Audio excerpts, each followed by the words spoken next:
நல்ல ஆண்டவரே, நன்றி செலுத்துகிறோம் சுவாமி. இதோ இந்த மனமகிழ்ச்சி நேரத்துக்காக நன்றி செலுத்துகிறோம். ஒருவரோடு ஒருவர் பேசிக்கொண்டு ஒருவருடைய பாரங்களை பகிர்ந்து கொண்டு உம்முடைய பிரசனத்துல உம்முடைய ஆண்டவரே உம்முடைய பாதத்துல நாங்கள் எல்லாரும் ஒன்று கூடி ஒரு மனதோடு உண்மை நோக்கி பார்க்க கொடுத்த இந்த கிருபைக்காக நன்றி செலுத்துகிறோம். ஆம் சுவாமி, நாங்கள் எல்லாம் பேசிக்கிட்டு இருந்தது போல ஆஸ்லண்டை நீர் வந்து விட்டீர் சுவாமி. ஆண்டவரே, நாங்கள் அதை உணர்ந்தவர்களாக தகப்பனே எப்பொழுதும் ஆயத்தமாக மற்றவர்களையும் ஆயத்தப்படுத்த, மற்றவர்களை பார்த்து நாங்கள் சோர்ந்தராதபடி உண்மையே நோக்கி பார்க்க எங்களுக்கு கிருபைகளை தரும்படியாக உண்மை நோக்கி நாங்கள் அதிகமாக செபிக்கிறோம். இந்த நாளின் தியானங்கள் எல்லாம் நீர் கூட இது எங்களுக்கு ஆசீர்வாதமா இருக்க நீர் எங்களுக்கு ஞாபகப்படுத்துகிற சொல்லி தருகிற காரியங்களை விளங்கி கொள்ள எங்களுக்கு கிருபை தாரும். எங்கள் எல்லாருக்கும் நல்ல சுகத்தையும் உற்சாகத்தையும் ஊக்கமான கிருபைகளையும் நீ தந்து இந்த நேரத்தை ஆசீர்வதிக்கும்படியா ஜெபிக்கிறோம். ஆவியானவர் பொறுப்பேற்றுக் கொள்ளுங்க, எங்களுக்கு சொல்லித்தாங்க. நேசிக்கிற இயேசு கிறிஸ்து மூலமாய் வேண்டிக் கொள்கிறோம் பிதாவே, ஆமென். ஆமென்.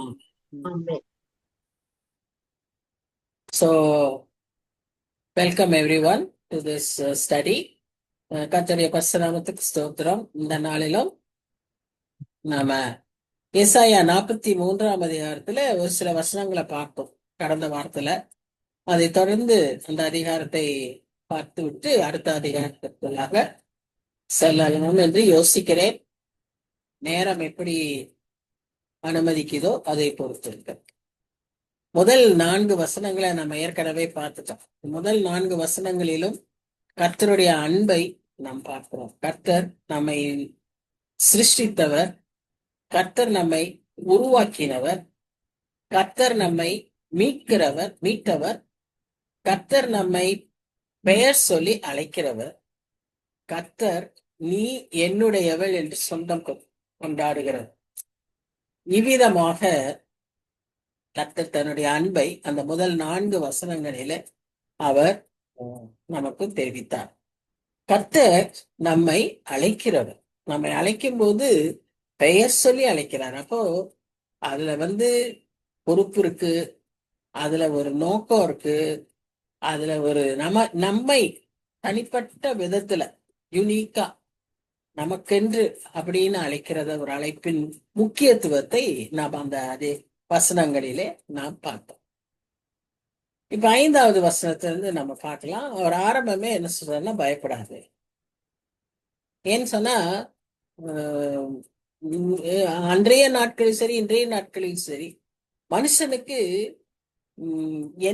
எல்லா சூழ்நிலைகளிலுமே செய்திய கேட்கும் போதே நமக்கு என்ன வந்துடுது, பயம் வந்துடுது இல்லையா?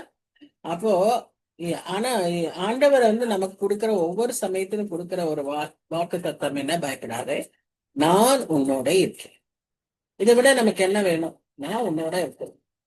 அடுத்தது அவர் என்ன சொல்றாருன்னா, நான் உன் சந்ததியை கிழக்கிலிருந்து வர பண்ணி உன்னை மேற்கிலும் இருந்து கூட்டி சேர்ப்பேன். இதை அவர் செய்தது என்னன்னு சொல்லி பார்த்தா, வடக்கு தெற்கு எல்லா பகுதியிலிருந்தும் கூப்பிடுறேன்னு தான் அவர் சொல்றாரு.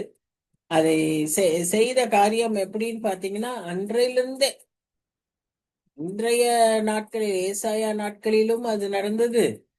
பின்பு இப்பொழுது ரீசெண்டா நம்ம இன்னைக்கு இருக்கிற இஸ்ரேல் 1948 அதே ஹேப்பனிங் இருந்துச்சு. எல்லா ஜூஸ் எல்லா இடங்களிலிருந்து வந்தாங்க. 60ஸ்ல இருந்தது, 80ஸ்ல இருந்தது.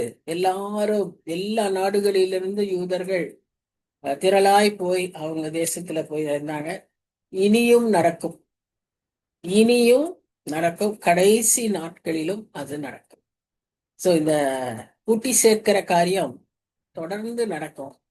இது மாத்திரம் அல்ல, இஸ்ரேல் ஜனங்களை மாத்திரமல்ல, நம்மையும் சேர்த்து கூட்டி சேர்க்கிற ஆண்டவராய் இருக்கிறார். யோவான் 14ஆம் அதிகாரத்துல அவர் அதான் சொல்றார், நான் போய் உங்களுக்கு ஒரு ஸ்தலத்தை ஆயத்தம் பண்ணி திரும்பி உங்களை அங்கே சேர்த்துக் கொள்வேன். நம்ம எல்லாருக்கும் கொடுக்கிற வாக்கு தத்தம் அது. நம்ம எல்லாரும் அங்க போய் அவரோடு கூட வாழும்படியாக அவர் நம்மை அழைத்து செல்வார், கூட்டி சேர்ப்பார். கேதர், அந்த வார்த்தைக்கு கேதர் அப்படிங்கிறதுக்கு இது ஹர்பாசோனா ராப்சர். சோ அந்த நம்ம ராப்சர்ன்னு சொல்றதுக்கு ஹர்பாசோங்கிற வார்த்தை, அதே வார்த்தைக்கு அடையாளம் தான், அர்த்தம் தான் கேதரிங். So to gather. அததான் அவர் அந்த நாள்ல செய்ய இருக்கிறார். வடக்கு தெற்கு கிழக்கு மேற்குன்னு எல்லா பக்கத்துல இருந்தோம். என் குமாரத்திகளையும் கூப்பிடுவேன், அழைப்பேன் என்று சொல்கிறார். என் நாமம் தரிக்கப்பட்ட யாவரையும் கொண்டு வா என்பேன் அப்படிங்கிறாரு. அப்போ எப்போ நாம நாமம் தரிக்க முடியும்? எப்போ நாம குமாரத்திகள் ஆக முடியும்? அவருடைய ரத்தத்தினால கழுவப்பட்டு அவருடைய சொந்த பிள்ளைகளாய் நாம் மாறும்போது. இதெல்லாம் நம் பகுதி. அவர் என்ன நோக்கத்தோடு நம்மை இப்படி சேர்க்கிறார், நம்மை அழைக்கிறார், நம்மை சிருஷ்டித்தார்னு பாத்தீங்கன்னா, அந்த 7ஆம் வசனத்துல அவர் அழகா சொல்றாரு, நான் என் மகிமைக்கென்று சிருஷ்டித்து உருவாக்கி படைத்து பின்ன சேர்த்தேன்றாரு. அப்படின்னா அவர் சிருஷ்டிக்கிறது, உருவாக்குறது, படைக்கிறது எல்லாமே ஒரு ஒரு பார்ட் ஆஃப் த ஒர்க் இல்லையா? அதுல நம்ம அன்னைக்கு முதல் வசனத்துல நம்ம பார்க்கும் போதே அன்றைக்கே நான் விளக்கணும், எப்படி நமக்கு ஸ்கில்ஸ் தராரு, டேலண்ட்ஸ் தராரு, ஒவ்வொருத்தருக்கும் தனித்தனிப்பட்ட விதத்துல நம்ம ஒவ்வொருத்தருக்கும் ஒரு மனப்பக்குவத்தை கொடுத்திருக்காரு, ஒரு ஒரு குணாதிசயங்களை கொடுத்திருக்கிறாரு, ஆட்டிடியூட்ஸ் கொடுத்திருக்கிறாரு. இது எல்லாத்தையும் நம்ம பார்த்தோம். அவ்விதமாய் நம்மளை உருவாக்கி இருக்காரு. இதுல நம்ம எல்லாருக்கும் எப்படின்னா பெரிய பெருமை இல்லை நமக்குள்ள. நான் எனக்கு இதெல்லாம் தான் பிடிக்கும், எனக்கு இது பிடிக்காது, நான் இதை செய்வேன், நான் அதை செய்ய மாட்டேன், இப்படி எல்லாம் சொல்றதுல நமக்கு ரொம்ப ஒரு உற்சாகம், ஒரு பெருமை. ஆனா இந்த வசனத்துல நம்ம என்ன பாக்குறோம்னா, இதெல்லாம் அவர் எதுக்கு செஞ்சாராம்? படைத்தாரா, சிருஷ்டித்தாரா, உருவாக்கினாரா, அழைத்தாரா? எதற்கென்று பார்த்தால் என் மகிமைக்கென்று, அவருடைய நாம மகிமைக்கென்று நாம் வாழும்படியாக அவர் நம்மை படைத்திருக்கிறார். அவரை நாம் மகிமைப்படுத்த என்னெல்லாம் நம்ம செய்ய முடியும்னு கொஞ்சம் இந்த லென்டன் டேஸ்ல யோசிச்சு பாருங்க. என் வாழ்க்கை கர்த்தரை மகிமைப்படுத்துகிறதா? யாரை மகிமைப்படுத்துகிறது? இல்லைன்னா அதை பற்றி எல்லாரும் எனக்கு எங்கெங்க யோசிக்கிறதுக்கு நேரம். ஏதோ எழுந்தேன், வாழ்ந்தேன், போனேன், படுக்கேன் அப்படின்னு இருக்கிறது தான் என் வாழ்க்கை அப்படின்னு அப்படி ஓடிட்டு இருக்கோமா? கொஞ்சம் யோசிக்கணும். அடிக்கடி நம்ம வச்சிருக்கோம்ல, வெந்ததை தின்று வெறுமனே வாழ்கிற வாழ்க்கை, அப்படியா ஓடிட்டு இருக்கோமா? அல்லது நோக்கத்தோட ஓடுறோமா? அவருடைய நாமத்துக்கென்று நாம் வாழ்கிறோமா? இந்த நோக்கத்தோட ஓடுறதும் அவருடைய நாமத்துக்கென்று நாம் வாழும்போதுதான் அதை செய்ய முடியும். சோ இதையெல்லாம் நாம யோசித்து நாம் இந்த அதிகாரத்துக்குள்ள இன்னும் தொடர்ந்து போவோம். இதுல அந்த முந்தின வசனத்துல ஒரு ஒரு வார்த்தை சொல்றாரு, என்னன்னா இந்த இடத்துலயே 7ஆம் வசனத்துல அது அதற்கு முந்தின வசனத்துல நான் எகிப்து, சேபா இதையெல்லாம் உனக்கு தருவேன் என்று சொல்கிறாருன்னு பார்த்தோம் இல்லையா? அந்த எகிப்து, சேபா இவைகளையெல்லாம் தரும்போது அதை அவர் நமக்கு 1 மினிட் 1 மினிட்.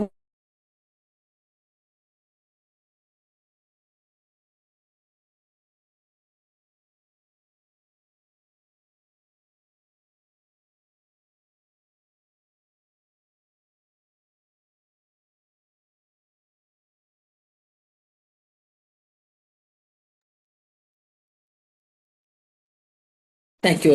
கெஸ்ட் வந்தாங்க, சின்ன டிஸ்டர்பன்ஸ். ஓகே. ஸோ இந்த எகிப்து, சேபா இதெல்லாம் நான் உங்களுக்கு கிஃப்டா கொடுக்குறேன்னு அவர் சொன்னார் இல்லையா? அது என்ன அடையாளம்னா, நமக்கு நமக்கு கிஃப்டா யார கொடுத்துருக்கிறாரு? நமக்கு என்னெல்லாம் கிஃப்டா கொடுத்துருக்கிறாரு? அன்னைக்கு இருந்த இஸ்ரேல் ஜனங்களுக்கு எகிப்து, சேபாவெல்லாம் கொடுத்தாரு. நமக்கு என்னெல்லாம் கொடுக்குறாரு யோசிச்சு பாருங்க. முதலாவது நமக்கு கொடுத்த ஈவு என்ன?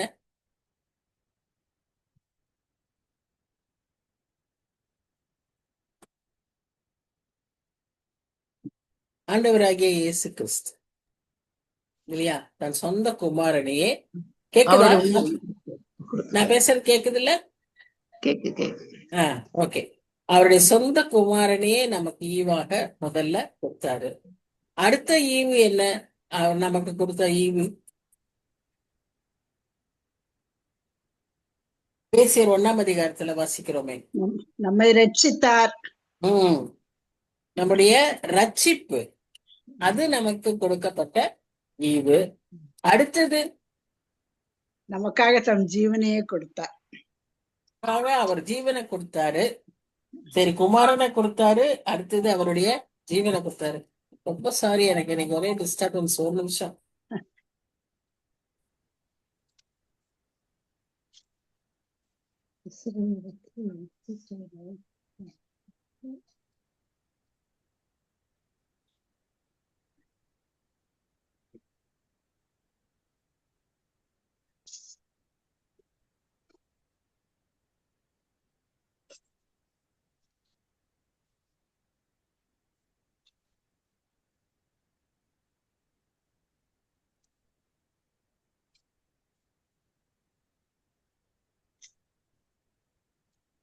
Sorry sorry for the disturbance.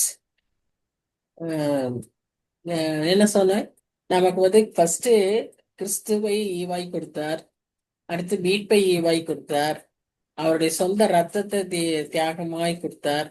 நமக்கு பரிசாக கிரைய பொருளாக கொடுத்தார். இன்னும் எப்பவும் நம்ம கூட இருக்கும்படியாகிய தேற்றவளனாக பரிசுத்த பரிசுத்த ஆவியை நமக்கு கொடுத்திருக்கிறார்.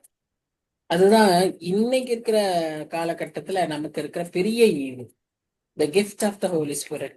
I am not talking about the gifts of the Holy Spirit. The Holy Spirit itself is the greatest gift for us. ஏன்னா அவர் ஆவி வந்து நமக்கு வரங்களையும் தருகிறார். ஆவியானவர் நமக்கு கனியையும் தந்திருக்கிறார். வரங்களை விட கனி ரொம்ப முக்கியம். வரங்கள் வந்து அவ்வப்பொழுது வெளிப்படும். நிறைய பேர் நம்ம வரத்தை நாடுகிறோம். அந்த வரத்தை நாடும்போது என்ன நடக்குதுன்னா, ஒரு பப்ளிக் மேனிஃபெஸ்டேஷன் இருக்கு. நம்ம ஒரு அந்நிய பாஷையில பேசுறோம், இல்லைன்னா ஒருத்தர் மேல தலைய வச்சு அவங்கள சுகப்படுத்துறோம், அல்லது அவங்களுக்கு தலைமையில கைய வச்சு அவங்ககிட்ட இருக்க அசுத்தாவிய ஓட்டுறோம். இது பப்ளிக் மேனிஃபெஸ்டேஷன். இதையே அதிகமாய் விரும்புகிறோம். ஏன்னு சொன்னா, இது நமக்கும் ஒருவேளை நாம ஆண்டவரையே மகிமைப்படுத்துகிற விதமாய் இருந்தாலும் நமக்குள்ளேயும் அதை கொஞ்சம் கொண்டாந்துருவான். பிசாசு நமக்குள்ளேயே அந்த எண்ணத்தை கொண்டாந்துருவோம். நமக்கு கொஞ்சம் பெருமையாகிறோம். ஆனா கனியுள்ள வாழ்க்கை வந்து கிறிஸ்துவை போல வாழ்கிற வாழ்க்கை. அதனாலதான் நம்ம கிறிஸ்துவையே இந்த நாட்கள்ல நோக்கி பார்க்கணும். கிறிஸ்துவையே நம்ம பார்க்கும்போது கிறிஸ்துவின் எல்லா குணாதிசயங்களும் அவருடைய திவ்ய சுபாவங்களும் நமக்குள்ளாக வரும். அததான் நம்ம அந்த ஆவியின் கனியாய் பார்க்கிறோம். 9 விதமான அந்த பார்ட்ஸ் ஆஃப் த கனி. நான் ஆரஞ்சு சொல்லலாம், ஆரஞ்சே தான் ஞாபகம். ஆரஞ்சு ஒரு ஃப்ரூட்டு, அதை பிரிச்சா நிறைய சுளை. அது போல ஆவியின் கனி, அதற்குள்ள 9 விதமான குணங்கள். அதை நாம் அதிகமாய் நாட வேண்டும். சரி, இப்போ நம்ம அந்த கிஃப்ட்ஸ் பார்த்தோம். இப்போ இந்த 8ஆம் வசனத்துல பாத்தீங்கன்னா, கண்களிருந்தும், இப்போ முதல்ல தன் ஜனங்களுக்கு பேசினாரு. என் குமாரத்திகளையும் நான் என் நாமத்துக்கு என்று படைத்தவர்களையும் அழைத்துவான்னு சொன்னாரு. இங்க என்ன பாக்குறோம்னா, கண்களிருந்தும் குருடாயிருக்கிற ஜனத்தையும் காதுகளிலிருந்தும் செவிடாயிருக்கிறவர்களையும் புறப்பட்டு வரக்கிறது. இதுலயும் 2 அர்த்தம் இருக்கு. ஒன்று, அறியாத புறஜாதிகள், இயேசு கிறிஸ்துவை அறியாத புறஜாதிகள். இயேசு கிறிஸ்துன்னு இந்த காலகட்டம், ஏசாயா காலகட்டம், கர்த்தரை அறியாத விக்கிரகத்தில் பின்னால செல்லுகிற புறஜாதிகள், ஜென்டைல்ஸ். இன்றைக்கும் அது பொருந்தும், இயேசு கிறிஸ்துவை அறியாத மக்கள். இன்னொரு விதத்துல எப்படி அது இது ஆகும்னா, கிறிஸ்தவர்கள் என்று சொல்லிக் கொள்ளுகிற சபையில் உள்ள மக்களுமே கிறிஸ்துவை அறியாதவர்களாய், கண்களிலிருந்தும் குருடாயும் காதுகளிலிருந்தும் செவிடர்களாயும் இருக்கிறவர்களையும் ஆண்டவர் சேர்த்துக் கொள்கிறார். எதற்கு தெரியுமா? அவர்களையும் கூட்டிட்டு வாங்க, அவர்களும் என்னோடு பேசட்டும், நியாயத்தை சொல்லட்டும். நியாயம் அவர்களுக்குள்ளாக தானும் அவர்களும் வழக்காடுவோம். சரியா பேசி பிரச்சனைகளை நாம சரி செய்து கொள்வோம் அப்படின்னு அவர் அங்க சொல்வதை நாம் பார்க்கிறோம். சாட்சிகளை கொண்டு வந்து யதார்த்தவான்களாய் விளங்கட்டும் அப்படின்னு அவர் சொல்வதை நாம இங்க பார்க்கிறோம். இல்ல, இது ஆண்டவருடைய இரக்கத்தை காண்பிக்கிறது. இந்த தீர்க்கதரிசன புத்தகங்கள் எல்லாமே நான் சொல்லியிருக்கேன், ஒரு கோகரன்ஸ் இருக்கா. முந்தின வசனம் ஒரு செய்தியை சொல்லும், அடுத்த வசனம் வேற ஒரு செய்தியை சொல்லும். ஆனா இங்கே நம்ம பார்க்கும்போது இந்த இடத்துல கர்த்தரின் இரக்கத்தை பார்க்கிறோம். கர்த்தர் அவங்க அவங்கள பற்றி சொல்லும்போது ஒரு என்ன சொல்றது, ஒரு கோபமா சொல்ற மாதிரி இருக்கு. கண்கள்ல இருந்து குருடா இருக்கிற, காது இருந்து கேட்காம இருக்கிற ஜனங்கள்னு சொல்ற மாதிரி இருக்கு. அதே சமயத்துல இந்த இடத்துல நம்ம என்ன பார்க்கிறோம், அவர்களை எல்லாரையும் சேர்த்து கொள்ளுகிற ஒரு காரியத்தை நாம பார்க்கிறோம். சோ கர்த்தருடைய இரக்கம் இப்படி இருக்குமா அந்த காட்சி? ஜனங்கள் இவ்விதமாய் கூடாரம் கூடாரமாய் புறப்பட்டு இரவிலும் பகலிலும் மலையிலும் கடந்து வருவார்கள் அன்றைய நாட்களில் அப்படின்றத ஒரு பிக்டோரியலா அதை போட்டிருக்கிறத நம்ம பார்க்கிறோம். 10ஆம் வசனத்துல, நானே அவர் என்று நீங்கள் உணர்ந்து என்னை அறிந்து விசுவாசிக்கும்படிக்கு நீங்களும் நான் தெரிந்து கொண்ட என் தாசனும் எனக்கு சாட்சிகளாய் இருக்கிறீர்கள் என்று கர்த்தர் சொல்கிறார். இந்த இடத்துல என் தாசன் சொல்லும் போது மேசியா, இப்ப நீங்களும் சொல்லும்போது நம்ம சொல்றாரு, அவரை அறிந்த பிள்ளைகளுக்கு சொல்றாரு. நானே அவர் என்று நீங்கள் உணர்ந்து என்னை அறிந்து விசுவாசிக்கும்படிக்கு, கர்த்தரை அறிந்து கொள்வதும் கர்த்தரை தெரிந்து கொள்வதும் நமக்கு மிக மிக அவசியம். அதுக்குதான் அவர் தெளிவா சொல்றாரு, எனக்கு முன் ஏற்பட்ட தேவன் இல்லை, எனக்கு பின் இருப்பதும் இல்லை. நானே கர்த்தர், என்னை அல்லாமல் இரட்சகர் இல்லை. இந்த புத்தகத்துல, இந்த அதிகாரத்துல 12 தடவைக்கு மேல நானே நானே நானேன்னு சொல்லுவதை நாம் பார்க்கிறோம். ஐ வில், ஐ ஆம் அப்படின்னு வார்த்தைகள் 12 தடவைக்கு மேல இருக்கு இந்த ஒரே அதிகாரத்துல மாத்திரம். இப்ப இங்க நம்ம பார்க்கிறோம் 5ஆம் அதிகாரத்து 5ஆம் வசனத்திலிருந்தே அது ஆரம்பிக்குது. நாம இந்த இடத்துலயும் பாருங்க, நாடுன்னு ஒரு 4 தடவை வருதுன்னு நினைக்கிறேன். இப்போ கர்த்தர் பர்சனலா சொல்றாரு, ஸ்பெசிபிக்கா சொல்றாரு. ஒரு ஜெனரல் ஒரு ஒண்ணும் தெரியாத, ஒரு விளங்கி கொள்ள முடியாத வேகு காட் கிடையாது. God is ambiguity கிடையாது. God is very specific. God is very personal, transparent. அவர் நம்மோடு கூட இடைப்படுகிற தேவனாய் இருக்கிறார். நானே கர்த்தர், என்னை அல்லாமல் இரட்சகர் இல்லை, நீங்கள் எனக்கு சாட்சிகளாய் இருப்பீர்கள். அப்ப நம்ம சாட்சியாய் இருக்கிறதுன்றது என்ன? அவர் செய்ததற்கு நாம் சாட்சி, நாம் அத்தாட்சி. அவர் செய்ததற்கு we are the proofs. அவர் செய்த தியாகத்துக்கு, அவர் கொடுத்த மன்னிப்புக்கு, அவர் காண்பித்த அன்புக்கு, அவர்கிட்ட இருக்கிற பரிசுத்தத்துக்கு, அவர்கிட்ட இருக்கிற வல்லமைக்கு நாம் சாட்சிகள். நாம் சாட்சிகளா? கேள்வி. நாம் உண்மையாகவே சாட்சிகளா? நான் எதுல சாட்சியா இல்ல? யோசிக்கணும். நான் எதுல கொஞ்சம் குறைஞ்சிருக்கேன்? அததான் சரி பண்றதுக்கு இந்த நாட்கள்ல நம்ம அதிகமா எல்லாவற்றையும் தியானிக்கும் போது தற்பரிசோதனை மிக மிக அவசியம். நம்முடைய ஸ்டாண்டர்டை செட் ரைட் பண்ணிக்கிறதுக்கு இந்த நாட்கள் கடவுளாய் கிருபையாய் கொடுத்திருக்கிற ஒரு நாட்கள். அப்போ இதை நாம் பிரயோஜனப்படுத்திக் கொள்ள வேண்டும். இந்த இடத்துல நம்ம பார்க்கிறோம், கர்த்தர் நம்மை இந்த நாட்கள்ல எதற்கு தெரிந்து கொண்டார், எதற்காக நம்மை உருவாக்கினார், எதற்காக ஏற்படுத்தினார்னா அவரை மகிமைப்படுத்த. என்னென்ன விதத்துல மகிமைப்படுத்தலாம்னு சொன்னா, ஒன்று, இங்க அவர் சொல்லி இருக்கிற விதமாக அவருக்கு அவருடைய சாட்சிகளாகும். எப்படி பவுல் சொல்றாரு, நீங்களே எங்கள் நிருபங்கள்னு சொல்றாரு. அது போல நாம் கர்த்தருக்கு அத்தாட்சியாய் சாட்சியாய் நம்ம பார்த்தா கிறிஸ்துவ பார்க்கிற மாதிரி இருக்கும். அப்படி இருக்க முடியுமா? அப்ப நம்மள தடை பண்ணுகிற அந்த பிக்சரை நாம உடனே இயேசு கிறிஸ்துன்னு ஒரு படம் பார்க்கிறோமே, அந்த படம் அல்ல. இயேசு கிறிஸ்துவின் திவ்ய சுபாவங்களுக்கு, அவருடைய குணநலன்களுக்கு நாம் எந்த விதத்துல பொருந்துகிறோம், எங்க நம்மால பொருந்த முடியல, எது தட்டுது, அதை நாம சரி செய்ய அழைக்கிறார். சரி, நம்ம இடத்துல நிச்சயமா வேற மற்ற தெய்வங்கள் நம்ம இடத்துல இருக்காது. ஆனா அவர் மிக வருத்தத்தோடு அந்த ஜனங்களுக்கு அவர் சொல்றாரு, நிச்சயமா நம்மிடத்துல வேற அவ்விதமான விக்கிரகங்கள் இல்லைன்னாலும் நம்முடைய சுபாவங்களே விக்கிரகங்களாய் மாறிவிடும். கோபங்கிறது நமக்கு ஒரு பெருமை இல்ல. எனக்கு சட்டுன்னு கோபம் வந்துடும். நான் கொஞ்சம் முன்கோபி, இப்படி எல்லாம் சொல்றதுல நமக்கு ரொம்ப பெருமை. அப்படி நம்ம நினைச்சுக்கிறோம். அது வந்து நம்மளுடைய ஸ்ட்ராங் ஹோல்ஸ். நம்ம சொசைட்டில கல்ச்சர்ல பிசாசானவன் அப்படி ஒரு இதை கொண்டாந்துருக்கான். அது ஒருத்தரை வந்து ஒருத்தர் வந்து டிஸ்கிரைப் பண்றாரு. ரொம்ப பாசிட்டிவா சொல்றாரு, செருக்கு மிகுந்தவர் அப்படின்னு. செருக்குன்னா என்ன? Proud, pride. அத வந்து அவ்வளவு பாசிட்டிவா டிஸ்கிரைப் பண்றாரு. அவர்கள் செருக்கு மிகுந்தவர்கள் அப்படிங்கிறார். அப்போ அதுதான் நான் சொல்றேன். அந்த விதமா நம்முடைய சொசைட்டில இந்த நாட்கள்ல அப்படியாக நம்முடைய திங்கிங் எல்லாம் வந்துருச்சு. அப்படியே வழி வழியாய் நம்ம நினைத்து கொண்டிருக்கிறோம். நமக்கும் அதுல தானே ஊறி வந்திருக்கோம், நமக்கிட்டையும் இருக்கு. ஆனா அது எல்லாமே என்ன செய்யணும்? சீல் பிதுக்கப்படணும். இதெல்லாம் தப்பு, இது எல்லாத்தையும் இன்னும் பண்ணணுமா? அவரோட ஸ்டாண்டர்டுக்கு வரணும்னா நாம பண்ணிதான் ஆகணும். சகரியா 9ஆம் அதிகாரத்துல, சாரி, 14ஆம்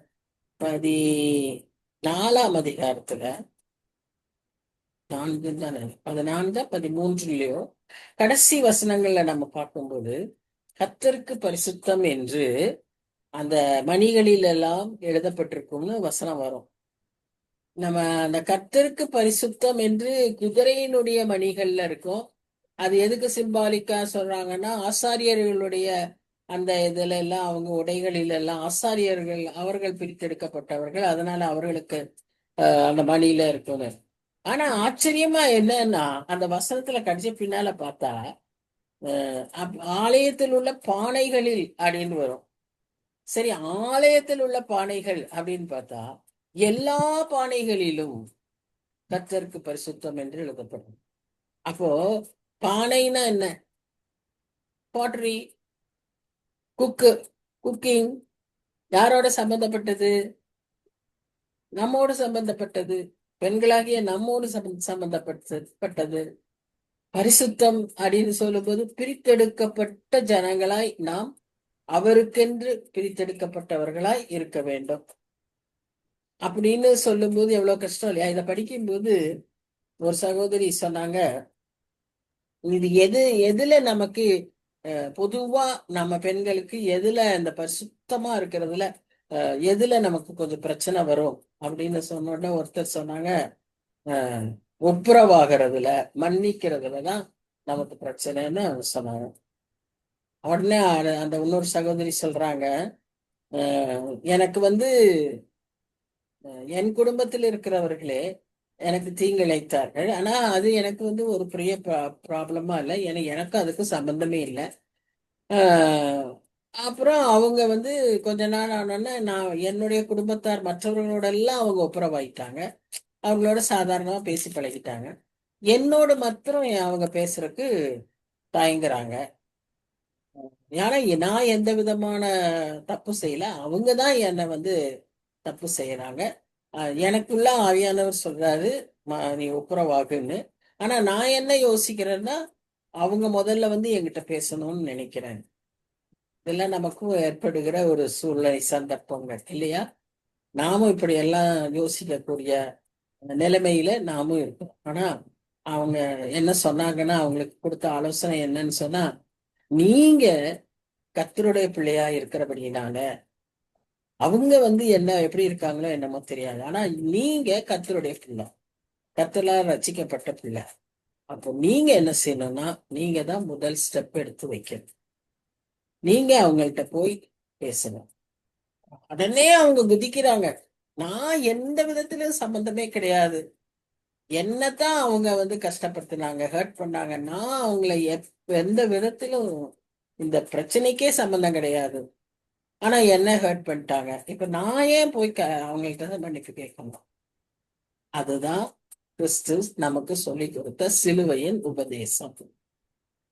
இதுதான் நம்பும். அப்ப இதெல்லாம் தடை என்ன? நம்முடைய பெருமை, நம்முடைய வைராக்கியம், நம்முடைய கோபம், தாழ்த்த முடியல, விட்டு கொடுக்க முடியல. இது எல்லாம் தான் இந்த லென்ட்ல நான் ட்ரை பண்றேன். அப்படியே ஃபைனலா அதுக்கு வந்தாங்க. ட்ரை பண்றேன் ஆண்டி அப்படின்ட்டு அவங்க வந்தாங்க. So it is practical. நான் எதுக்கு இதை இன்னைக்கு சொல்றேன்னா, இது நமக்கு ப்ராக்டிக்கல் லெசன். உண்மையாவே நம்ம எல்லாருக்குள்ளயும் இந்த மாதிரி பிரச்சனைகளும் போராட்டங்களும் எல்லா சூழ்நிலைகளிலும், குடும்பத்திலேயும் சபையிலேயும் வெளியேவும் எல்லா இடங்களிலும் இருக்கத்தான் செய்யுது, இல்லைன்னு சொன்னேன். ஏன்னா நம்ம எல்லாருக்குள்ளேயும் அந்த மாம்சீகம் இருக்கிறது. ரோமர் 8ல வாசிக்கிறபடி, மாம்சீகத்திலே நம் முக்கியத்துவம் பண்ணா மாம்சத்தின்படி நடக்கிறவர்களாகும். ஆவியை நாம் முக்கியப்படுத்துவோமானால் நாம் ஆவியின்படி நடக்கிறவர்களாகும். இப்ப நாம எதை செய்யறோங்கிறது நம்மோட சாய்ஸ். நாம் எதுக்கு கீழ்ப்படிய போகிறோம், எதை நாம் செய்யறோம். இங்கே அவர் என்ன சொல்றாருன்னா, நான் அவர்களை என் மகிமைக்கென்று சிருஷ்டித்தேன், படைத்தேன், உருவாக்கினேன்கிறார். அவர் நோக்கத்தை அவர் சொல்லிட்டாரு. இன்னொரு இடத்துல அடுத்ததா அவர் சொல்றாரு, நீங்களே எனக்கு சாட்சிகள், நானே கர்த்தர், வேற ஒருவரும் இல்லை, நீங்களே எனக்கு சாட்சி அப்படின்னு அங்க சொல்லிட்டாரு. இப்ப இதுக்கு மேல நாம என்ன செய்யணும்? நாம் எப்படி அவரை பிரியப்படுத்துவது? அத நாம யோசிக்கணும். சின்ன சின்ன விஷயங்கள் தான். அதனாலதான் பாட்டரி, பெரிய ஆலயத்துல இருக்கிற ஆசாரியர்களிடத்தில் இருக்கிற மணிகளோ அவர்களில் இருக்கிற அந்த அந்த விதமான இதைதான் ஆண்டவர் எதிர்பார்க்கிறாருன்னு இல்லை. நம்மை போல சாதாரண அடிப்படையில் இருக்கிற நம்மிடத்திலும் ஆண்டவர் அந்த பரிசுத்தத்தை, அந்த பிரித்தெடுத்தலை, அந்த டிஃபரன்ஸ கர்த்தர் எதிர்பார்க்கிறாருங்கிறது இன்றைக்கு நமக்கு கொடுக்கப்படுகிற ஒரு சவால். சரி, நம்மை அவர் சொந்தம் கொண்டாடும் போது 2 விதத்தில் அவர் கொண்டாடுகிறார். ஒன்று, நம்மை படைத்ததினால அவர் பர்சனலா நம்மை பெயர் சொல்லி அழைத்து சொந்தம் கொண்டாடுகிறார். 2வது, அவர் நம்ம எப்படி சொந்தம் கொண்டாடுறாருன்னா, அவர் தனக்கே சொந்தமாக்கி கொள்கிறார். இந்த ஆடுகள் என்னுடையவைகள், அவைகள் என் சத்தத்தை கேட்கும், அவர்கள் என் சத்தத்தை அறியும், நான் அவர்களை அறிவேன் அப்படின்னு ஒரு நல்ல மேய்ப்பனாக கர்த்தர் நம்மை தனித்தனியாக அறிந்திருக்கிறார், பெயர் சொல்லி அறிந்திருக்கிறார். இவள் என் மகள், இவள் எனக்கு சொந்தம் அப்படின்னு. we are so precious that we become God's possession. இந்த ஆசீர்வாதத்தை எல்லாம் நாம அருமையா அடைவதற்கும் அனுபவிப்பதற்கும் ஆசையா இருக்கிறோம். ஆனா அதற்கு ஏற்ற விதமாய் சாட்சிகளாய் வாழ மாத்திரம் நமக்கு கொஞ்சம் கடினமா இருக்கு. அதை நாம ஆண்டவர்கிட்ட நம்ம கேட்கும்போது, அந்த பொண்ணுக்கு கொடுக்கப்பட்ட ஆலோசனை என்னன்னா, அதுதான், நீங்க முதல்ல முந்தி எடுத்து ஃபர்ஸ்ட் ஸ்டெப் வைக்கிறேன்னு தீர்மானிங்க. நீங்க எடுத்து வச்ச உடனே கர்த்தர் ஆச்சரியமாய் அந்த எல்லாவற்றையும் உங்களுக்கு அனுகூலமாக்கி அவங்களே உங்களிடத்துல வருகிற விதமாய் கர்த்தர் செய்வார் அப்படின்னு அவங்களுக்கு ஆலோசனை கொடுத்தாங்க. பாருங்க எவ்வளவு அருமையா கர்த்தர் செய்வாரு. இதுதான் நம்ம நம்பிக்கை. இப்படிதான், இதுதான் நம்முடைய ஆண்டவரின் குணாதிசயம். இதை நாம செய்ய முயற்சிக்கணும். அடுத்ததா இங்க அவர் என்ன சொல்றாருன்னு சொன்னா, இந்த சிறைப்பிடித்து போன பாபிலோனியர் எப்படி அவர்கள் கஷ்டப்படுவாங்க, அவர்களுக்கு கொடுக்கப்படுகிற நியாய தீர்ப்பை இந்த இடத்துல பாக்குறோம். சிறைப்பிடித்து சென்ற யூதர்கள் எப்படி திரும்பி வருவார்கள், அவர்களுக்கு எப்படி அவர் பாதுகாப்பு தருகிறார் என்பதையும் இங்க பார்த்தோம். 2 விஷயங்களை இங்க பாக்குறோம். ஒண்ணு, சிறைப்பிடித்த பாபிலோனியருக்கு நியாய தீர்ப்பு, சிறை பிடிக்கப்பட்டு திரும்ப வருகிற யூதர்களுக்கு கொடுக்கப்படுகிற பாதுகாப்பு. எவ்வளவு அருமையா இந்த வசனங்களை பாக்குறோம் பாருங்க. அதுல நடுவுல அவர் சொல்ற ஒரு இதை பாருங்க. இந்த அதிகாரத்துல திரும்ப திரும்ப சொல்றாரு, நானே உங்கள் பரிசுத்தராகிய கர்த்தரும் இஸ்ரவேலின் சிருஷ்டிகரும் உங்கள் ராஜாவும் ஆனவர். 3 விதத்துல தன்னை வெளிப்படுத்துறாரு. பரிசுத்தராகிய கர்த்தர், இஸ்ரவேலின் சிருஷ்டிகர், உங்கள் ராஜாவா. 3 விதத்துல அங்க சொல்லிட்டு முந்தின 14ஆம் வசனத்துல நாம என்ன பார்க்கிறோம்னு சொன்னா, அவர்களுடைய அரண்கள் எல்லாம் இடிந்து விழும், தன்னுடைய ஜனங்களுக்கு எதிராக தன்னுடைய ஜனங்களை சிறைப்பிடித்த, தன்னுடைய ஜனங்களை துன்பப்படுத்துகிற அந்த மக்களுக்கு என்ன நேரிடும், அரண்கள் எல்லாம் இடிந்து விழும், அவர்கள் படவுகளிலிருந்து அலற செய்யத்தக்கதாக காரியங்கள் அவர்களுக்கு நேரிடும். இன்னைக்கு இருக்கிற சூழ்நிலையில நீங்க கொஞ்சம் யோசிச்சு பாருங்க. இன்னைக்கு நடந்துகிட்டு இருக்கிற அந்த வார்சோன் செய்திகள்லாம் யோசிச்சு பாருங்க. இவைகள் எல்லாம் அதற்கு ரொம்ப ரெலவெண்டா இருக்கும், ரிலேட் ஆகும். இது ஒரு பெரிய ஆசீர்வாதம். கர்த்தர் நமக்கு அப்படிப்பட்ட ஒரு அருமையான ஒரு வேதத்தை கொடுத்திருக்கிறாரு. ஆயிரம் ஆயிரம் வருஷங்களுக்கு முன்பாக எழுதப்பட்டது. ஆனா இன்றைக்கு நடக்கிற சம்பவங்களோடு இவைகளை நாம் ஒத்து பார்க்க முடியும். அதே இது திரும்பி வருகிற அவருடைய ஜனங்களுக்கு எந்த இடத்துல இருந்து, இதே இந்த ஈரான் பாபிலோன் அந்த இடத்துல இருந்து திரும்ப எருசலேமுக்கு வராங்க. வர வழியெல்லாம் அன்றைய சூழ்நிலையில வனாந்தரம், அன்றைய சூழ்நிலையில தண்ணீரே கிடைக்காத ஒரு இடம், வழிகளே இல்லாத ஒரு இடம். அதுலதான் தர தர தர தரன்னு சங்கிலிய கட்டி இழுத்துட்டு போனோம். இப்போ அவங்கள திரும்ப கொண்டு வரான். அவங்க திரும்பி வராங்க. வரும்போது அவர் சொல்றார் பாருங்க, சமுத்திரத்திலே வழியையும் வலிய தண்ணீர்களையும் பாதையையும் உண்டாக்கி, இந்த இந்த இடத்துல அவர் அந்த மக்களுக்கு ஒரு தைரியம் ஊட்டும்படியாக அவருடைய மூதாதையர்கள் எகிப்திலிருந்து திரும்பி வந்தாங்க இல்லையா, அந்த காரியத்தை ஞாபகப்படுத்துறார். அன்றைக்கு ஏசாயா காலத்தில் வாழ்ந்த ஜனங்கள் உடைய மூதாதையர்கள் எகிப்தில் அடிமைகளாக இருந்து மோசேவினால் வழிநடத்தப்பட்டவர்கள். அவர்களுக்கு எப்படி செய்தாரோ அதை நினைத்து பாருங்கள்னு சொல்றேன். அநேக சமயத்துல நம்முடைய பிரச்சனை நேரங்கள்ல நாம் முதலில் செய்ய வேண்டிய காரியம் என்னன்னா, கர்த்தர் நமக்கு முந்தின நாட்கள்ல எவ்வளவு காரியங்கள்ல அற்புதமா வழி நடத்தியிருக்காரு, இதை செய்ய மாட்டாரா அப்படின்னு நம்ம யோசிக்கணும். இரண்டாவது, இதே போல பாடுபடுகிற எத்தனையோ பேருக்கு கர்த்தர் ஆச்சரியமா வழி நடத்தியிருக்கிறாரே, நமக்கும் செய்ய மாட்டாரா அப்படின்னு நம்மை உற்சாகப்படுத்தணும். அததான் இந்த இடத்துல அவர் சொல்றார். ரதங்களும் குதிரைகளும் இராணுவங்களும் பராக்கிரமசாலிகளும் புறப்பட்டு, ஆனா எல்லாம் ஒருமித்து விழுந்து கிடக்க ஒரு திரி அணைகிறது போல அவைகள் அணைந்து போக பண்ண கர்த்தர் சொல்லுகிறார் அப்படின்னு சொல்லி அன்னைக்கு எக்ஸடஸ் 14ஆம் அதிகாரத்துல நாம வாசிக்கிற அந்த காட்சியை இங்கே பார்க்கிறோம். ஒரு கூட்டத்துக்கு தரை வற்றி போய் வழிகள் சமுத்திரத்துல வழியை உண்டு பண்ணியிருக்கிறாங்க.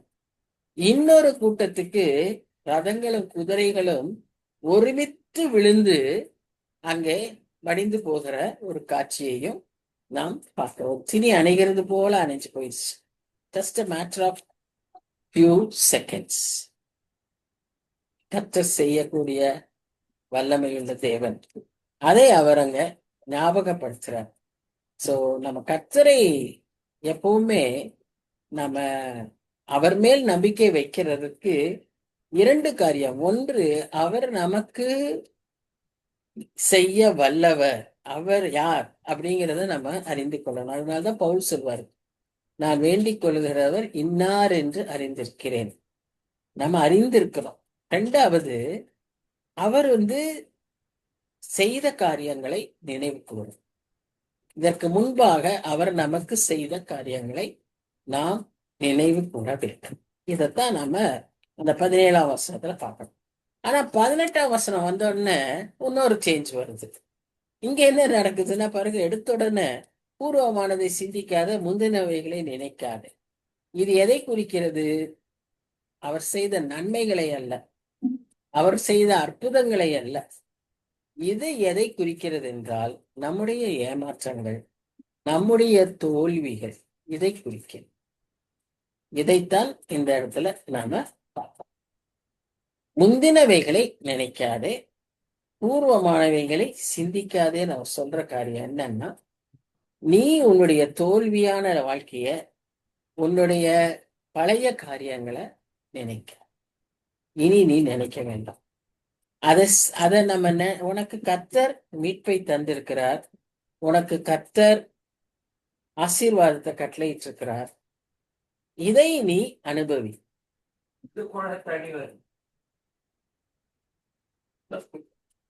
இதை நீ அனுபவி.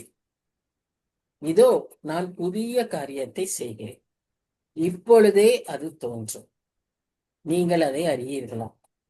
இப்போ எவ்வளவு அருமையா ஆண்டவர் இந்த நாட்கள்ல நமக்கு ஒரு பெரிய காரியத்தை அவர் செய்கிறார். இப்பொழுதே அதை தோன்றும், நீங்கள் அதை அறியீர்களா? நான் வனாந்திரத்திலே வழியையும் அவாந்திர வெளியிலே ஆறுகளையும் உண்டாக்குவேன். நான் தெரிந்து கொண்ட என் ஜனத்தின் தாகத்துக்கு வனாந்திரத்திலே தண்ணீர்களையும் அவாந்திர வெளியிலே ஆறுகளையும் உண்டாக்குவதினால் காட்டு மிருகங்களும் வலு சர்ப்பங்களும் கோட்டான் குஞ்சுகளும் என்னை கனம் பண்ணும். இப்ப பாருங்க, இந்த 20 இந்த 3 18 19 20லயும் கர்த்தர் நமக்காக புதிய காரியத்தை செய்கிறார். நீ அதனால பழச யோசிக்காது. கர்த்தருக்குள் இருக்கிறப்போ எல்லாம் புதியதாகின, பழையவைகள் எல்லாம் ஒழிந்து போயின. நீ ஒரு புது சிருஷ்டி. இனி நீ ஒரு புது சிருஷ்டி. எவ்வளவு ஒரு ஆச்சரியமான ஒரு காரியத்தை கர்த்தர் செய்யறார் பாருங்க. ஒரு மனுஷனை மாத்துறதுங்கிறது அவ்வளவு சுலபமே கிடையாது. The biggest miracle in the world in life is the transformation of an individual. ஒரு பயங்கரமான மோசமான ஒரு மனிதன் அப்படியே ஆண்டவருக்குள்ள மாறுவது அவளுடைய டிரான்ஸ்ஃபர்மேஷன். கிறிஸ்தவர்களை அடித்து ஒழித்து கிறிஸ்தவர்களை மரணத்திற்கு உட்படுத்துகிற ஒரு மனிதன் அப்படியே கிறிஸ்துவுக்காக ஓடி ஓடி நடந்து சபைகளை உருவாக்குகிற ஒரு மனிதனாய் மாறி இருக்கிறதை நாம் இங்கு பார்க்கிறோம். அப்ப அதனால்தான் அவர் என்ன சொல்றாருன்னா, வனாந்திரத்துல வழியையும் அவாந்திர வெளியில ஆறுகளையும், இதெல்லாம் நடக்கவே வாய்ப்பு கிடையாது. அவங்க வனாந்திரத்துல அவங்க போகும்போது அவங்களுக்கு தாகத்துக்கு தண்ணீர் கொடுப்பேன். எப்படி மலையை தட்டின உடனே தண்ணீர் வந்ததோ, மலையை பார்த்து பேசு தண்ணீர் வரும்னு சொன்னாரு, அப்படி தண்ணீர் உண்டாக்குகிற ஆண்டவர் அன்றைக்கும் செய்தார், இன்றைக்கும் செய்கிறார். இதையெல்லாம் அறிந்ததுனால மிருகங்கள்லாம் அவருக்கு கனம் பண்ணும் என்று அவர் சொல்வதை பார்க்கிறோம். அடுத்ததா மறுபடியும் அவர் என்ன சொல்றாருன்னா, இந்த ஜனத்தை எனக்கென்று ஏற்படுத்தினார், இவர்கள் என் துதியை சொல்லி வருவார். திரும்பவும் இந்த அதிகாரத்திலேயே எவ்வளவு நான் நானே நானேன்னு சொல்றாரோ, இந்த இடத்துல திரும்ப திரும்ப ஒரு வார்த்தையை சொல்றாரு. என்னன்னா, இந்த ஜனத்தை எனக்கென்று ஏற்படுத்தினார். ரொம்ப பர்சனலா இந்த அதிகாரத்துல பேசிட்டே இருக்காரு.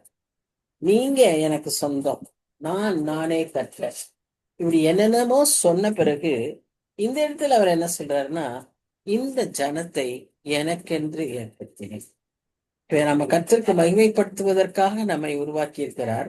எதற்காக? அவர் எப்படி என்ன விதத்தில் அவரை மகிமைப்படுத்த முடியும்? சாட்சியாய் இருப்பதில் மூலமாய் மகிமைப்படுத்த முடியும். இங்கே சொல்றாரு, என் துதியை சொல்லி வருவார். அவர் நாமத்தை மகிமைப்படுத்துவார். அவர் துதியை சொல்றது அவருக்கு ஒரு வழி, மகிமைப்படுத்துகிற ஒரு வழி. சோ பழையவைகளை நாம் மறந்து, நம்முடைய தோல்விகளை எல்லாம் மறந்து, புது வாழ்க்கையில கர்த்தர் நமக்கு செய்ய போகிற புதிய நம்பிக்கையில, இந்த புதிய மாதம், இந்த புதிய லென்டன் திசையை பொதுவா என்ன சொல்லுவாங்கன்னா, துளிர்விடும் காலம்னு சொல்லுவாங்க. பழுத்த இலைகள்லாம் கீழே விழுந்து புது துளிர் உருவாகுகிற காலங்கள், வசந்த காலம், ஆவிக்குரிய வசந்த காலம் அப்படின்னு சொல்லுவாங்க. அது போல இந்த புதிய லென்டன் டேஸ்ல நமக்குள்ளேயும் இப்படி ஒரு புது காரியத்தை உருவாக்கி கொள்வோமே. அதுல முக்கியமா நம்மை படைத்த நோக்கத்தை, நம்மை உருவாக்கின சிருஷ்டித்த அந்த நோக்கத்தை நிறைவேற்றுகிறவர்களாக நாம் காணப்பட கர்த்தர் விரும்புகிறார். அவருடைய துதியை நாம் சொல்லி வருவோம். எப்படி சொல்லுவோம்னு நமக்கே தெரியும். எப்படி எல்லாம் சொல்ல முடியுமோ அப்படி எல்லாம் சொல்லுவோம். பாடல்களை பாடுவோம். பாடல்கள்னு நம்ம சாதாரணமா சொல்றோம். நான் அந்த பாடல்களின் மூலமா ரட்சிக்கப்பட்டவங்க அநேகம் பேர் உண்டு. அந்த பாடல்கள் மூலமா முடிவுகளை மாற்றினவர்கள் அநேகம் பேர் இருக்கு. மேகலாக்கான்னு ஒரு அருமையா பாட்டு பாடுறவங்க, மேகலாராம் பற்றின இன்னைக்கு தெரியும். அவங்க கல்யாணத்துக்கு முன்னால அவங்க எல்லாம் சின்னவங்களா இருக்கும்போது அவங்க இருந்த சூழ்நிலையில எப்பவும் குடும்பமாய் பாட்டு பாடி ஜெபித்து ஃபேமிலி ப்ரேயர் இருக்குமா. இவங்க ஃபேமிலி ப்ரேயர் பண்றத அந்த டைமும் அவங்க செய்யற அந்த விதமும் பக்கத்துல இருக்கிறவங்க எல்லாருக்குமே நல்லா பரிச்சயமானது. ஒரு நாள் அவங்க வீட்டுல இருந்து சத்தமே வரல.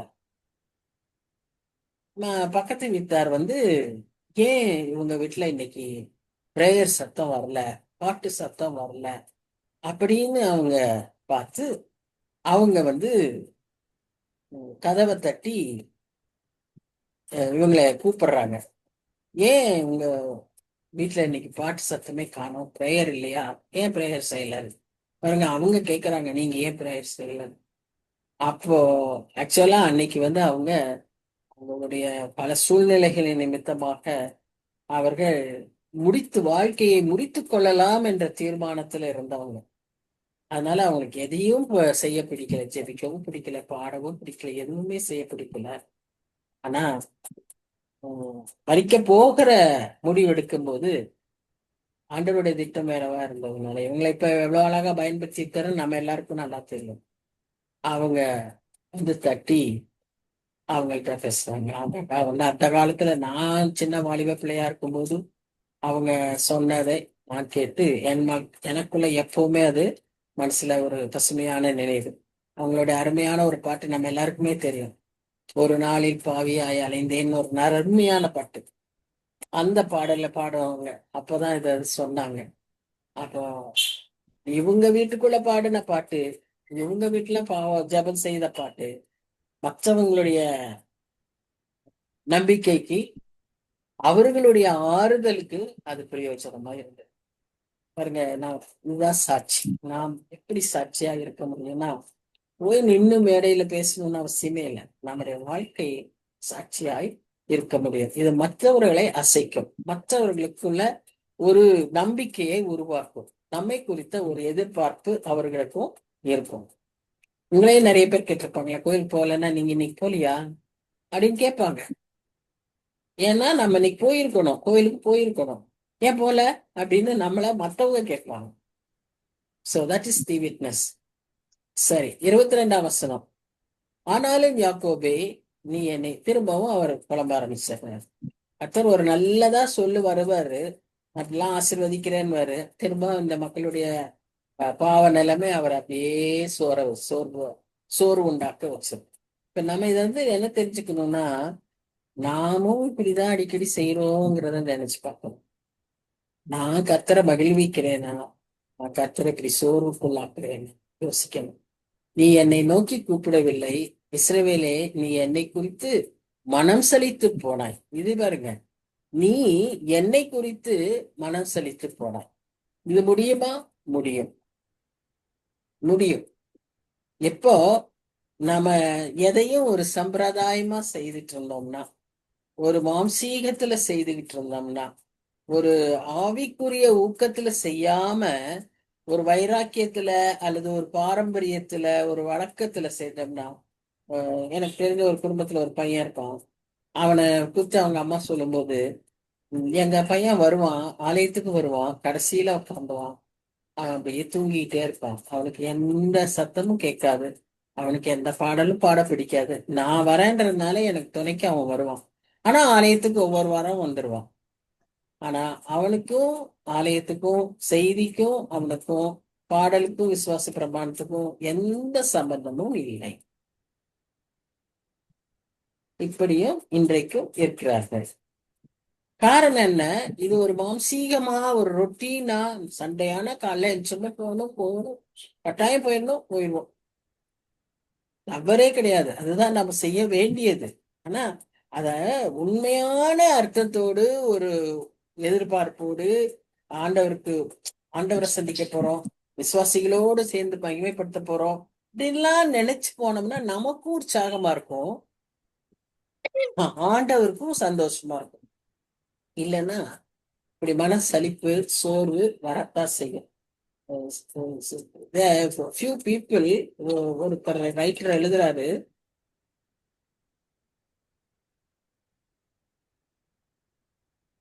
there are a few people who say I want a break from the Lord. பாருங்க, இது நினைச்சு பார்க்க முடியுமா? கர்த்தரிடத்துல இருந்து இப்ப வேலையில இருந்து ஐ வாண்ட் அ பிரேக் அப்படிங்கிறாங்கல்ல, ஐ நீட் அ பிரேக். ஒரு 2 days நான் அப்படியே எங்கேயாவது அப்படியே நான் இளைப்பாறணும் அப்படின்னு சொல்ற மாதிரி ஐ want a break from the Lord. அது ஆச்சரியமா நமக்கு இருக்கு. ஆனா அப்படியான ஒரு காரியத்துக்குள்ள பிசாசானவன் நம்மளை கொண்டு போயிடும். நம்ம எதையாவது மாம்சீகத்துல முடிவெடுத்து செய்கிறவர்களாய், காணிக்கைகள், பொருத்தனைகள் எதுவா இருந்தாலும் சரி, இதை நாம் மாம்சீகத்துல செய்வோமானால் வயர்ல எல்லாம் இருப்பாங்க, ஆனா அதையும் ஒரு மாம்சீகத்துல செய்வாங்க. அது என்னோட ஸ்டேட்டஸ். நான் கொயர்ல இருப்பேன், பாடணும். உங்க ஃபேமிலியே பாடினவங்க, நான் அதுல பாடணும் இப்படின்னு இருக்கிற இதுதான் கிறிஸ்தவத்துக்குள்ள இருக்கிற, சர்ச்சுக்குள்ள இருக்கிற பாவங்கள். இது இப்படி இருக்கும். அப்படி இருக்கும்போது என்ன நடந்துருதுன்னு சொல்லி பாத்தீங்கன்னா, ஒரு ரொட்டீன் மொனாட்டனி வந்துடுது. அது ஊழியத்துல கூட வந்துடுது. அது என்ன ஆயிடுது, அதுல கர்த்தர் கனம் பண்ணவே முடியாது. கர்த்தர் கனம் பண்ண முடியாது, கனம் பண்ண மாட்டாங்க. ஒரு பிரேக் வரும், அவங்களுக்கே ஒரு பிரேக் வரும். அத கர்த்தர் எச்சரிக்கிறார். யோசுவா அந்த நாட்களிலேயே சொல்லியிருக்கிறார். 24 அதிகாரம் 15-16 வசனங்கள்ல பாத்தீங்கன்னா, கர்த்தரை சேவிப்பதே ஆகாதது என்று கண்டால் நீங்கள் யாரை சேவிப்பீர்கள்? கேள்வி. அதுக்கு அவர் பதில் சொல்றாரு, நானும் என் வீட்டாருமோ வென்றால் கர்த்தரையே சேவி. எதை செய்ய போறீங்க? அவரை சேவிப்பது ஆகாதது என்று கண்டி அவரை தள்ள போறீங்களா? அல்லது நானும் என் வீட்டாருமோ வென்றால் கர்த்தரையே சேவிப்போம் என்று உறுதியோடு ஆவிக்குரிய விதத்துல அதை நாம் நிறைவேற்ற போறோம். இங்க கர்த்தர் அதான் சொல்றாரு, நீ சடங்காச்சாரமா நீ செய்யவும் இல்லை, செய்தாலும் இப்படிதான் செய்யற. நீ பலிகளே செலுத்தினாலும் இந்த மாதிரிதான் செலுத்துற. இதுல நானு சந்தோஷமே படல. இதனால நான் வருத்தம் தான் படுகிறேன். உன் அக்கிரமங்களினால் என்னை வருத்தப்படுத்தினாய், உன் பாவங்களினால் என்னை சங்கடப்படுத்தினாய். நீ இந்த மாதிரி இதெல்லாம் பலிகள்லாம் நீ செலுத்தணும், நீ இதையெல்லாம் கொண்டு வரணும்னு நான் எதிர்பார்க்கவே இல்லை. ஆனா அதையெல்லாம் நீ செய்யறதுக்காக முயற்சிக்கிற. But I am not happy. You have become complacent. ஒரு மொனாட்டனி உனக்குள்ள வந்துருச்சு. அது எதனால? இருதய கடினத்தினால. இந்த இருதய கடினம் வரும்போது நீ அப்படியே ட்ரிஃப்ட் ஆகிறது உனக்கு தெரியாது. அப்படியே கர்த்தரை விட்டு நீ விலகி போகிறாய் என்பதை உன்னால் உணர்ந்து கொள்ள முடியாது. ஆல்வேஸ் நம்ம ஞாபகத்துல வச்சுக்கணும், ஒரு மாதிரி ஒரு மொனாட்டனி வருதா, அப்போ நாம ஒரு கட்டவிழ்க்கப்பட்ட படகு மாதிரி இருக்கோன்றது ஞாபகத்துல வச்சுக்கணும். கட்டவிழ்க்கப்பட்ட படகு, ஒரு லூசா கட்டப்பட்ட படகு என்ன செய்யும்னா, அடிக்கிற அலைகள்ல அப்படியே தள்ளப்பட்டு போயிடும். கட்டப்பட்டிருந்த இடத்தை விட்டு வெகு தூரம் போயிடும். சில நேரங்கள்ல திரும்பியே வர முடியாதபடி போயிடும். ரொம்பவும் ஜாக்கிரதை, மிகவும் ஜாக்கிரதையா இருக்கும். கடைசி நாட்கள்ல நம்மள எப்படி குழப்ப முடியும்னு பார்ப்பான். ஏதேதோ சொல்லி குழப்புவான். அப்படி குழப்ப முடியலன்னா நம்ம அதுல எல்லாம் விழிப்பா இருக்கோம்னா நமக்குள்ள இந்த காம்ப்ளசன்சிய கொண்டாந்தோம், ஒரு மொனாட்டனிய கொண்டாந்துருவான். நேரம்னா இதெல்லாம் அது, பைபிளை வாசிக்கணும், ஜெபம் பண்ணணும், படுக்கிறதுக்கு முன்னால பைபிளை வாசிச்சு ஜெபம் பண்ணி தூங்கணும். இப்படி ரொட்டீன் ஆயிடுதுன்னு வைங்களேன். அதுல ஒரு உயிரே இருக்காது, உயிர்ப்பிக்கவே இருக்காது. செத்த கிரியைகள் செத்த கிரியைகள் நமக்குள்ள இருக்கா? உயிர்ப்புள்ளதா இருக்க வேண்டியது நம்முடைய விசுவாசமும் கிறிஸ்தவ வாழ்வும். அததான் கர்த்தர் விரும்புகிறார். சோ இங்க அததான் கர்த்தர் ஞாபகப்படுத்துறாரு. பிளாரன்ஸ் நைட்டிங்கேல் அந்த மாதிரி சொல்ல ஒரு கோட்ல, மனுஷன் மனுஷீகமா தீர்மானிக்கும் போது அவன் தன்னை ரத்த சாட்சியா கூட மறிக்க ஒப்பு கொடுப்பான். ஆனாலும் அதனால பிரயோஜனம் ஒன்றும் இல்லை. நம்ம 1 Corinthians 13 கூட வாசிக்கிறோம் இல்லையா, என் உடலை சுட்டெரிக்கப்பட கொடுத்தாலும் அன்பில்லை என்றால் அது ஒன்றும் இல்லை. அந்த மாதிரி தான். சோ ரொம்ப நம்முடைய வாழ்க்கையில் அந்த எம்டினஸ் இருக்கான்றத நம்ம பார்க்கணும். நமக்குள்ளாக இந்த ஒரு ஜீவனும் துடிப்பும் எல்லாவற்றிலும் எப்பொழுதும் இருக்க வேண்டும். should not become a routine affair. அது ஞாபகம். அது மாதிரி ஒரு டெண்டன்சி வருதா, உடனே நம்ம மனம் திரும்பி, ஆண்டவரே இந்த இருதய கடினத்தை மாத்துங்க. It is only because of the hard heartedness. Find out என்ன அந்த கொண்டு வருகிற என்ன நெகட்டிவ் தாட் என்னை இப்படி ஆக்கியிருக்குன்றத உடனே அதை அறிந்து அதை சரி செய்யுங்க. நீங்க பாத்தீங்கன்னா உங்களுக்கு அது தெரியும், நல்லா வரும். இந்த இந்த டெஸ்டுக்குள்ள போனீங்கன்னா கர்த்தர் அழகா உங்களுக்கு காண்பிப்பார். இந்த இந்த ஒரு மனசுக்குள்ள நீ நினைச்சில்ல, இப்படி நீ உன்னை பற்றியே நினைச்சில்ல, இல்ல நீ இப்படி அடுத்தவங்களை பற்றி நினைச்சில்ல, அதனுடைய விளைவுதான் இதுன்னு காண்பிக்கும். நம்ம உடனே அதை சரி செய்யணும். உடனே அதுக்காக நம்ம மனம் திரும்பும் போது கர்த்தர் நம்மை மன்னிக்கிறவரா இருக்கிற. பாருங்க வசனம் என்ன சொல்லுதுன்னு, நானே உன் மீறுதல்களை என் நிமித்தமாகவே குலைத்து போடுகிறேன். பாவங்கள் ஒன்று, மீறுதல்கள் உண்டு. Transgressions and sins. அதனால இங்க அவர் சொல்றாரு, என் நிமித்தமாகவே குலைத்து. Not because you repented, not because you confessed everything, even before that, because that is my nature. You are mine. நீ என்னுடையவள், அதனாலே நான் உனக்கு இப்ப நாம ஒரு பெற்றோரா இருக்கும் போதே நாம எவ்வளவு காரியங்களை இவர்கள் கற்றற்குரியவர்கள் என்று சொல்லி நம்ம எவ்வளவு காரியங்களை இல்ல நம்முடையவர்கள், நமக்கு சொந்தமானவங்கன்னு சொல்லி நாம அவர்களுக்காக எவ்வளவோ காரியங்களை அவங்க நமக்கு கண்டு காட்டினாலும், நம்ம அவர்கள் நேசிக்காவிட்டாலும், நாம அவர்களுக்கு செய்யறத, பெற்றோர் செய்யறத நாம பாக்குறோம் இல்லையா? எவ்வளவு எக்ஸாம்பிள்ஸ் நம்ம பார்த்திருக்கோம்.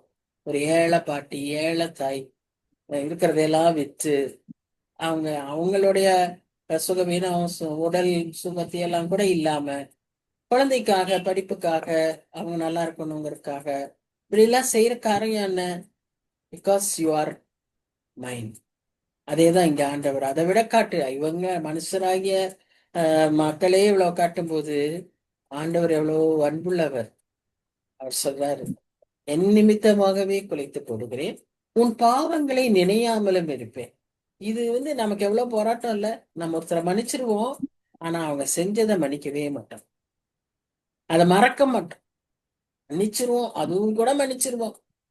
நம்ம ஜெபிச்சுக்கிட்டே இருக்கோம்ல, என் பாவங்களை மன்னியும், எனக்கு எதிராக செய்யற பாவங்களையும் நான் மன்னிக்க எனக்கு உதவி செய்யும். இப்படி நம்ம ஒவ்வொரு நாளும் ஜெபிக்கிறோம். அதனால நம்ம மன்னிச்சிருவோம், ஆனா அவங்க செஞ்சதை மறக்கணும். கர்த்தர் என்ன சொல்றாருன்னா, உன் பாவங்களை நினையாமல் இருப்பேன். அப்ப எப்படி கர்த்தர் அப்படி செய்ய முடியும்? அதுதான் அவர் அந்த சிலுவையில செய்த காரியம். சிலுவையிலே அவர் நமக்காக அதை ஏற்றுக்கொண்ட போது எல்லாவற்றையும் அவர் ஏற்றுக்கொண்டார். தனக்காய் தன்னிடத்திலே ஏற்றுக்கொண்டார். அதனால இனி உன்னை பார்க்கும்போது ஒரு புது சிருஷ்டி. நீ கர்த்தருக்குள் ஒரு புது சிருஷ்டி. இப்ப நமக்கு இதான் பிரச்சனை. நம்ம ஒருத்தரை மன்னிக்க முடியுது, ஆனா மறக்க முடியலங்கும் போது நாம செய்ய வேண்டியதெல்லாம் அவரை நினைக்கணும். அவர் எப்படி தனக்கு நேரிட்ட எந்த காரியத்தையும் நினைக்காம அவர்களை மன்னிக்கிறாரோ, நானும் அப்படி மன்னிக்கிறேன். எல்லா இடத்துலயும் நம்ம மன்னிப்பை பற்றி பேசும்போது அதே தான் பேசுறாங்க. கிறிஸ்து உங்களுக்கு மன்னித்தது போல நீங்களும் ஒருவருக்கொருவர் மன்னியுங்கள். கிறிஸ்து நம்மை மன்னிக்கும் போது ஏன்னா இதுல மன்னிச்சாரு? நாம் செய்ததை நாம் அறிக்கை செய்ததுனால மன்னித்தாரா? நாம் செய்ததற்காக மனம் வருந்தினதை பார்த்து மன்னித்தாரா? நாம கேட்ட மறைத்து கொண்டிருக்கிற எல்லா காரியங்களுக்காகவும் அவர் நம்மை மன்னிக்கிறார். அந்த மன்னிப்பை கொடுக்கும்போது அவர் எல்லாம் அறிந்தவர். அதுதான் அங்க இருக்கிறது. ஆனா ஒன்றையும் அவர் வெளியே கொண்டாட மாட்டார். அவரே அதை நினைக்க மாட்டார். when we come to him, when we look unto him, கிறிஸ்துவை நோக்கி பார்க்கும்போது அவர் அதை நோக்கி பார்க்கறதுல எவ்வளவு ஆசீர்வாதம் இருக்கு தெரியுமா? அவர் நம்மை ஒரு புது சிருஷ்டியாய் பார்க்கிறார். அவ்வளவையும் அவர் என்ன செஞ்சிடறாரு? முதுகுக்கு பின்னால தூக்கி போட்டுறாரு. அவ்வளவையும் அவர் மறந்து விடுகிறார். பேர்பட்ட ஒரு ஆண்டவர் நம்முடைய ஆண்டவர், அவருடைய அன்பு. இப்ப இங்க என்ன நம்ம பாக்குறோம்னா, அடுத்த வசனத்துல நீங்க உங்களுடைய காரியங்களை எங்கூட பேசு. இந்த ஏசாயா தீர்க்கதரிசியில அடிக்கடி அவர் சொல்றது, என்னோடு வழக்காடு, என்னோடு பேசு. அதாவது he wants us to have a discussion with God. நீ நீதிமான்னு உன்னை பற்றி நீயே சொல்லு. அப்ப சொல்ல ஆரம்பிச்சாதான் தெரியும். நம்மளால ஒண்ணுமே சொல்ல முடியாது. நாம் எந்த விஷயத்துல நீதிமான்? என் நீதியெல்லாம் அழுக்கும் கந்தையும். அந்த நிலைமைக்கு தான் வருவோம். ஆண்டவரே, என் பரிசுத்தம் எல்லாம் அழுக்கும் கந்தையும், ஒன்னும் உம்முடைய இதுக்கு ஒண்ணுமே நிற்காது. அதனாலதான் காட் சேலஞ்சஸ் அஸ். நீ என்னோடு வந்து வழக்காடு, நீ எனக்கு நினைப்பூட்டு, உன் காரியத்தை சொல். என் காரியத்தை என்னன்னு சொல்றது? சொல்ல முடியுமா? அந்த நிலைமைக்கு வந்துடும். அடுத்த வசனத்துல பாக்குறோம், உன் ஆதி தகப்பன் பாவம் செய்தான், உனக்கு முன்னின்று பேசுகிறவர்களும் எனக்கு விரோதமாய் துரோகம் பண்ணினாங்க. ஆதாம்ல இருந்து அவர் வராரு, நீ பிறப்பிலேயே பாவி, நீ என்னன்னு வந்து என்கிட்ட பேசுவ, நீ என்னன்னு வந்து என்கிட்ட சொல்லுவ அப்படின்னு அவர் ஞாபகப்படுத்தி, நீ உன்னுடைய நிலைமைக்கு என்னவா எதுதான் தகுதினா, சாபத்துக்கும் நிந்தனைக்கும் தண்டனைக்கும் தான் நீ தகுதி. ஆனால் நான் என்ன செய்ய போறேன்னா, என் நிமித்தமாக உன் மீறுதல்களை எல்லாம் குலைத்து போட்டு உன் பாவங்களை நினையாமல் இருப்பேன். I want to forgive you and I want to forget all yours. Don't come to me with justice. நியாயத்தை கொண்டு வந்து பேசுறதுக்கு நீ வராத. உன்னால பேசவே முடியாது. ஏன்னா உங்ககிட்ட நியாயமே கிடையாது. நீ எந்த விதத்திலும் நியாயம்னு பேசுறதுக்கு தகுதியே கிடையாது. ஆனா நான் உனக்கு என்ன செய்யறேன்? அதை வழங்குகிறேன். நம்ம அடிக்கடி சொல்லுவோம் இல்லையா? ஒரு எக்ஸாம்பிள் சொல்லுவாங்க. அதாவது ஒரு அடிமை பெண்ணை வந்து விலைக்கு வாங்கிடுறாரு ஒரு பெரிய பணக்காரரு. இந்த அடிமை சேல்ஸ்ல அன்னைக்கெல்லாம் அடிமைகளை சேல்ஸ் பண்ணுவாங்க. அவங்கள வாங்கி வேலைகளுக்கு வச்சுக்குவாங்க. ஒரு அழகான பெண்ணு, அந்த பெண்ணை வந்து எல்லாரும் ரொம்ப மார்க் பண்றாங்க, ரொம்ப அவளை வந்து அங்க இல்ட்ரீட் பண்றாங்க. இதை பார்த்து அந்த பணக்காரர் வந்து அவன் மேல் பரிதாபம் கொண்டு நிறைய பணத்தை கொடுத்து, யாராலையும் பீட் பண்ண முடியாதபடிக்கு ஒரு நிறைய பணத்தை கொடுத்து அந்த பிள்ளைய வாங்கிடுறாரு. வீட்டுக்கு வந்தோடனே அந்த பிள்ளைய குளிப்பாட்டி எல்லாம் ட்ரெஸ் பண்ணி, அவளை நீ போய் உன் இடத்திலேயே நீ போயிரு, நான் உன்னை வாங்கினது எங்க வீட்டுல உன்னை வச்சுக்கிறதுக்கு இல்ல, உன்னை விடுதலை ஆக்கும்படி நான் அதை செய்தேன் அப்படின்னு.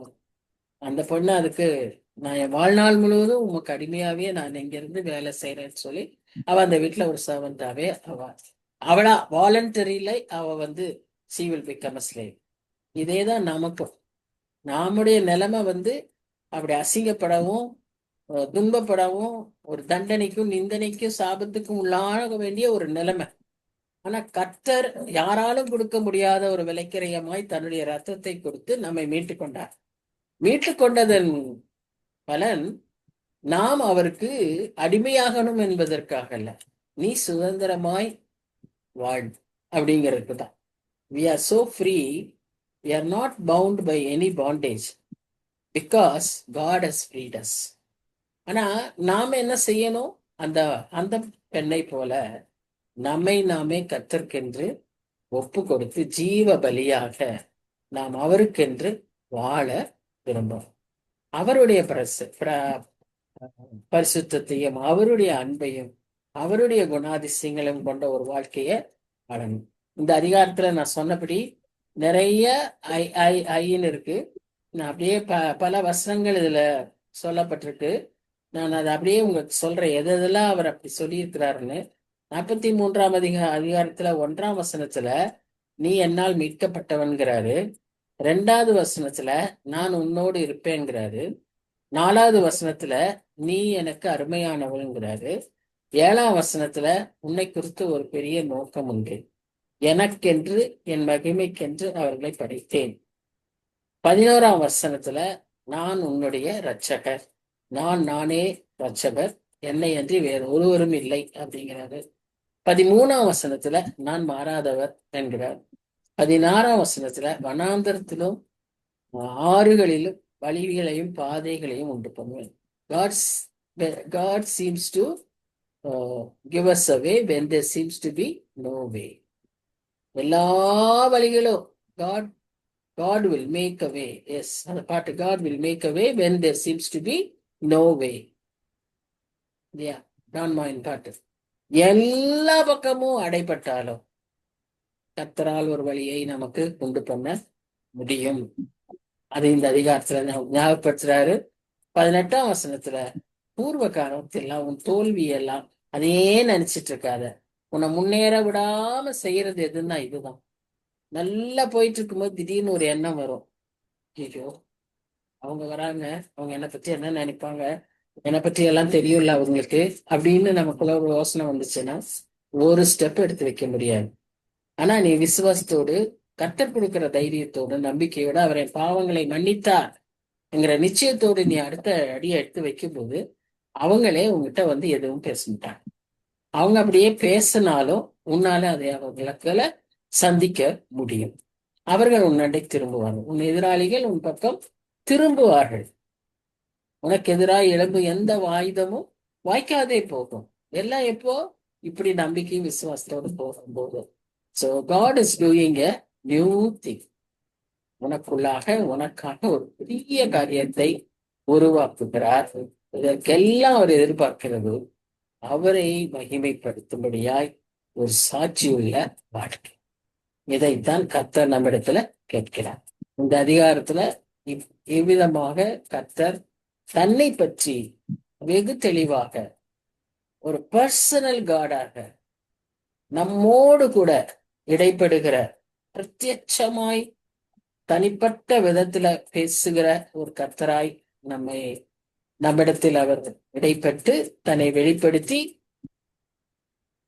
தன் காரியங்களை நமக்கு சொல்லி அவர் என்ன எதிர்பார்க்கிறார்?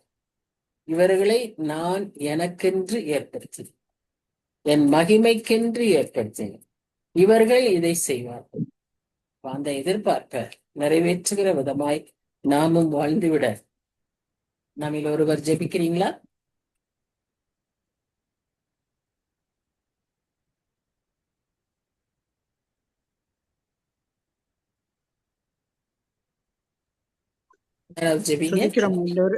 துதிக்கிறோம் ஆண்டவரே, உமக்கு நன்றி செலுத்துகிறோம் அப்பா. அந்த நல்ல வேலைக்காக உமக்கு கொடாக்கொடி நன்றி. எத்தனையோ பேருக்கு கிடைக்காத நல்ல ஸ்லாக்கியத்தை எங்களுக்கு தந்திருக்கீங்க. உங்களுடைய பிள்ளைகளாக உங்களுடைய சமூகத்துல அமர்ந்திருந்து எங்கள் ஒவ்வொருவருடைய தனிப்பட்ட வாழ்க்கையிலும் நீர் எவ்வளவு பெரியவராக போதுமானவராக இருந்து அன்றுவரே ஒரு காலத்துல காணி ஆட்சிக்கு புறம்பா இருந்த எங்களை மீட்டு கொண்டு பேர் சொல்லி அழைத்து நீ தந்திருக்கிற வாக்கு தத்தங்கள் ஒவ்வொன்றுக்காக உமக்கு கொடி நன்றி சுவாமி. தந்திருக்கிற ரட்சிப்புக்காக உமக்கு நன்றி, மீட்புக்காக உமக்கு நன்றி. எங்களே உமக்கு என்று தந்திர சுவாமி. அந்த விலையேறப்பட்ட அன்புக்காக உமக்கு நன்றி அப்பா. கர்த்தாவே, நீர் எங்களுடைய வாழ்க்கையில மாறாதவராக, எங்களுக்கு போதுமானவராக, எங்களுடைய மீட்பராக இருக்கிற கிருபைக்காக உமக்கு கொடி நன்றி சுவாமி. இந்த நாளிலும் நாங்கள் கேட்ட சத்தியத்தின்படி எங்களுடைய வாழ்க்கையில நீர் விரும்புகிற ஒரு சாட்சியுள்ள வாழ்க்கை வாழ கிருபை பாராட்டுங்க.